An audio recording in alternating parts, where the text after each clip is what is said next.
আসসালামু আলাইকুম। স্বপ্নের খামারের পক্ষ থেকে আমি রায়হান কবির বলছি। আজকে একটি গুরুত্বপূর্ণ বিষয় নিয়ে আলোচনা করব, সেটি হচ্ছে মুরগির বাচ্চাকে কীভাবে ব্রুডিং করতে হয়। ব্রুডিংয়ের A to Z আলোচনা করব আজকে। ব্রুডিং কি প্রথমেই জেনে রাখা ভালো। আসলে ব্রুডিং কি? ব্রুডিং হচ্ছে সদ্যজাত মুরগির বাচ্চাকে 1 থেকে 7 দিন পর্যন্ত স্বাভাবিক তাপমাত্রায় নিয়ে আসার জন্য যে কৃত্রিমভাবে লালন পালনের ব্যবস্থা করা হয় বা তাপ দেওয়া হয় তাকে ব্রুডিং বলে। আসলে সদ্যজাত বাচ্চাকে তাপ এই জন্যই দিতে হয় যে বাচ্চার শরীরে যে অর্গানগুলোর প্রয়োজন হয় বা তাপ উৎপাদনের জন্য, সেই অর্গানগুলো বাচ্চা জন্মের পরপর থাকে না। তাই আস্তে আস্তে বাচ্চার বেড়ে ওঠার সঙ্গে সঙ্গে এবং পালক ওঠার সঙ্গে সঙ্গে শরীরে অর্গানগুলোর সৃষ্টি হয় এবং স্বাভাবিক তাপমাত্রার সঙ্গে তারা মানিয়ে নিতে থাকে। এই স্বাভাবিক তাপমাত্রার সঙ্গে মানিয়ে নেওয়ার আগ পর্যন্ত যে তাপের ব্যবস্থা করা হয় বা লালন পালন পদ্ধতি ব্যবহার করি আমরা, তাকে ব্রুডিং বলি। ব্রুডিং কেন করতে হয়? ব্রুডিং কিভাবে করতে হয়? ব্রুডিং করতে হয় এই কারণে যে বাচ্চার শরীরে তাপ থাকে না, তাপ দিতে পারে না। বা আমরা দেশি মুরগির ক্ষেত্রে দেখা গেছে যে মুরগির মা তাপ দিয়ে বাচ্চাকে আস্তে আস্তে বড় করে, কিন্তু আমরা যখন ফার্ম করি, ব্রয়লার, লেয়ার, সোনালি, কক, এগুলোকে যখন আমরা লালন পালন করি তখন কিন্তু এগুলোকে কৃত্রিমভাবে তাপ দিতে হয়। তাপ দেওয়ার প্রয়োজনীয়তা এই জন্যেই যে বাচ্চার শরীরে তাপ উৎপাদন হয় না, সদ্যজাত বাচ্চার শরীরে তাপ উৎপাদন হয় না। যেহেতু সদ্যজাত বাচ্চার শরীরে তাপ উৎপাদন হয় না, সেজন্যই তাপ দিতে হয় এবং বাচ্চা আস্তে আস্তে বেড়ে ওঠার সঙ্গে সঙ্গে বাচ্চার শরীরে সেই অর্গানগুলো, তাপ উৎপাদনের অর্গানগুলো সৃষ্টি হয়ে যায়। এই জন্যে আমরা কিভাবে ব্রুডিং করব?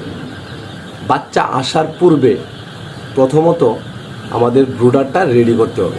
সেই ব্রুডার রেডি করার জন্য প্রয়োজন হবে একটা হোবার্ট, 4 থেকে 4.5 ফুট ব্যাসার্ধের একটা হোবার্ট এবং 15 থেকে 20 ফুট লম্বা এবং 18 ইঞ্চি প্রস্থের একটা চিক গার্ড। চিক গার্ড বিভিন্ন ধরনের হতে পারে, প্লাস্টিকের হতে পারে, টিনের হতে পারে, এমনকি বাঁশের চাটাইয়ের হতে পারে। যে এলাকায় বা যে জায়গায় যেভাবে সুবিধা হয়, খরচ যেভাবে কমানো যায়, আপনারা ওইভাবে ব্যবহার করতে পারেন। এখন ব্রুডার কিভাবে তৈরি করব? সেই 15 থেকে 20 ফুট দৈর্ঘ্যের যে চিক গার্ড আছে, ওইটাকে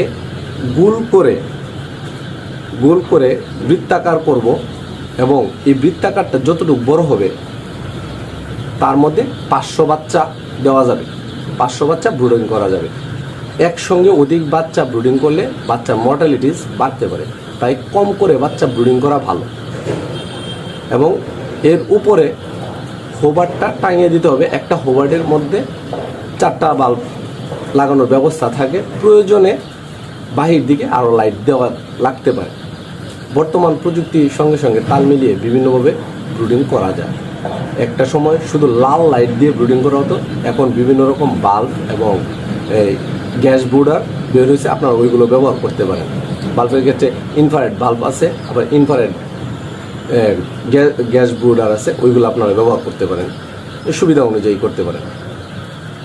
গ্যাস ব্রুডার হলে বিদ্যুতের কোনো চিন্তা থাকে না, সবসময় তাপ দেওয়া যায়, ব্রুডিংয়ের কোনো ব্যাঘাত ঘটে না। তবে বৈদ্যুতিকভাবে হলে দেখেছে যে লোডশেডিংয়ের কারণে অনেক সময় বাচ্চার সমস্যা হইতে পারে। আবার আগের পূর্বের কথায় ফিরে যাই, আমরা যখন আমাদের বাচ্চা যখন আসবে তার পূর্বেই আমরা ব্রুডিংটা রেডি করে ফেলব।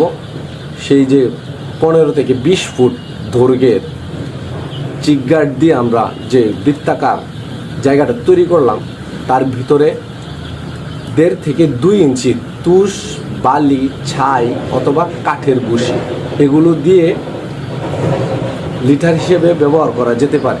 কোনো কোনো ক্ষেত্রে ধানের খড়ও ব্যবহার করে থাকেন চাষিরা, সেই ক্ষেত্রে অভিজ্ঞতার প্রয়োজন রয়েছে। প্রথমত ধানের তুষ কিংবা কাঠের ভুসি ব্যবহার করাটাই ভালো এবং শীতকালে বালি ব্যবহার না করা ভালো।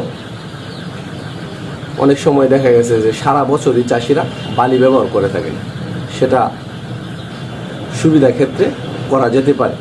কিন্তু প্রথমত আমরা কাঠের ভুসি বা ধানের তুষি ব্যবহার করব, এতে কোনো সমস্যা হবে না।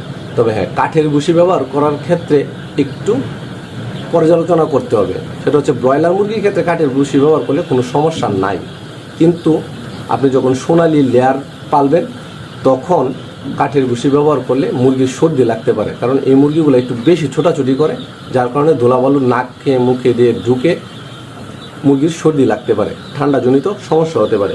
এই জন্য আপনারা প্রথমত কাঠের ভুসি আর ধানের তুষ ব্যবহার করা যেতে পারে, তবে মুরগির ভিন্নতা বিবেচনা করে 2 থেকে 3 ইঞ্চি কাঠের ভুসি বা ধানের তুষ দেওয়ার পর এটার উপরে আমরা পেপার বিছিয়ে দিব। মুরগির বাচ্চা ছাড়ার আগেই আমরা পেপার বিছিয়ে দিব। পেপারের মধ্যে প্রথম দিন থেকে কমপক্ষে 3য় দিন পর্যন্ত এবং সর্বোচ্চ 5 দিন পর্যন্ত মুরগির বাচ্চাকে রাখা যেতে পারে। পেপার বিছানোর পর মুরগির বাচ্চা আসার আগে আমরা পানির পাত্রে আমরা পানি দিয়ে রাখবো, এবং পানির সঙ্গে প্রথম দিন গ্লুকোজ, লাইসোবিট অথবা চিনি কিংবা গুড় ব্যবহার করতে পারি। এদিকে প্রথম দিন বাচ্চা আসার সঙ্গে সঙ্গে যে পানিটা দিবেন সেটাতে স্যালাইন দেওয়া থেকে বিরত থাকবেন, কারণ আমরা জানি যে স্যালাইন খাদ্য চাহিদা পূরণ করে। সেই খাদ্য চাহিদা পূরণ করার ক্ষেত্রে যখন আপনি বাচ্চাকে প্রথম দিনই স্যালাইনটা দিয়ে দিবেন তখন সে খাদ্যে অনীহা সৃষ্টি হতে পারে। তাই স্যালাইন দেওয়া থেকে বিরত থাকবেন। প্রথম 2 থেকে 3 ঘন্টা চিনি, লাইসোবিট, গুড় অথবা গ্লুকোজের পানি দিতে পারেন, এবং তার পর একটা অ্যান্টিবায়োটিক দিতে পারেন নাভি শুকানোর জন্য।